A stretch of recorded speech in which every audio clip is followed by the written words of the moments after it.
Chairman Barrasso and Ranking Member Carper, I thank you for convening today's legislative hearing to discuss bipartisan legislation that I introduced with Senators Donnelly and Grassley, and that's S517, the Consumer and Fuel Retailer Choice Act. Thank you to my EPW colleagues, Senator Ernst and Round, Duckworth, and Moran, for supporting this important legislation. And I'd also like to thank the witness panel today for their willingness to share their time and experience with our committee this morning.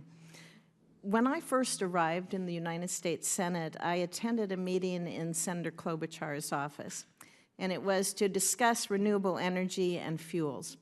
And several of my colleagues were there, Senator Durbin, Harkin, and Franken, to name a few. It was my first bipartisan meeting in the United States Senate. And in that meeting, we laid the groundwork for including renewables in our nation's all-of-the-above energy strategy. We made a strong connection. We all wanted to come together and work across the aisle to advance environmentally friendly fuel options for American families.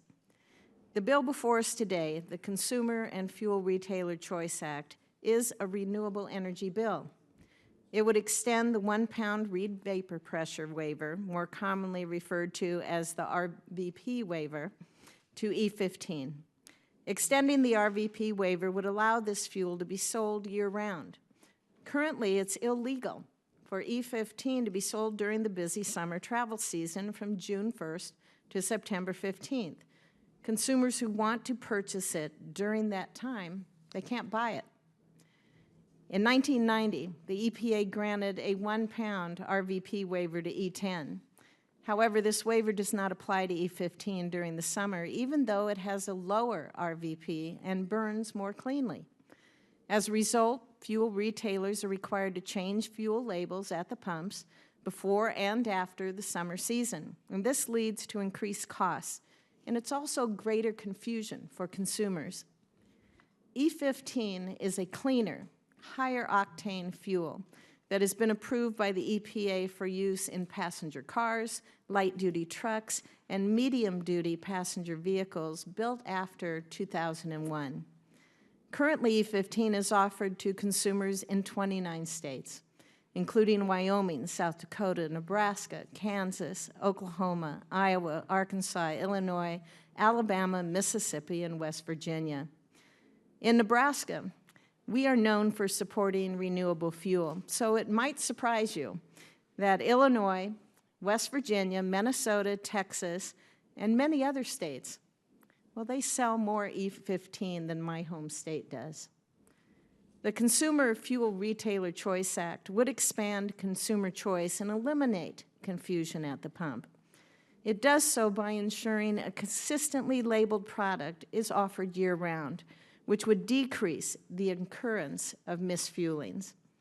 S517 will also provide relief for our retailers who have been forced to change fuel pump labels twice a year for a fuel that does not change. Good business decisions rely on accurate information and stability. Providing the RVP waiver for E15 would ensure that retailers have the certainty they need to make sound business decisions that will lead to greater economic growth opportunities in our local communities. We all want clean air and clean water, and renewable fuels help us protect our world for future generations.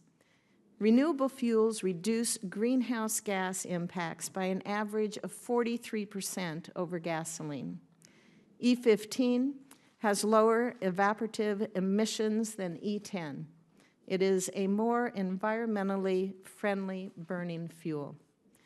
Mr. Chairman, I have letters of support from multiple stakeholders, including the National Association of Convenience Stores, E15 retailers, Prime the Pump, and the National Corn Growers Association, and Nebraska agriculture leaders. And I would ask unanimous consent that these letters be included in the record. Without objection. Thank you, sir.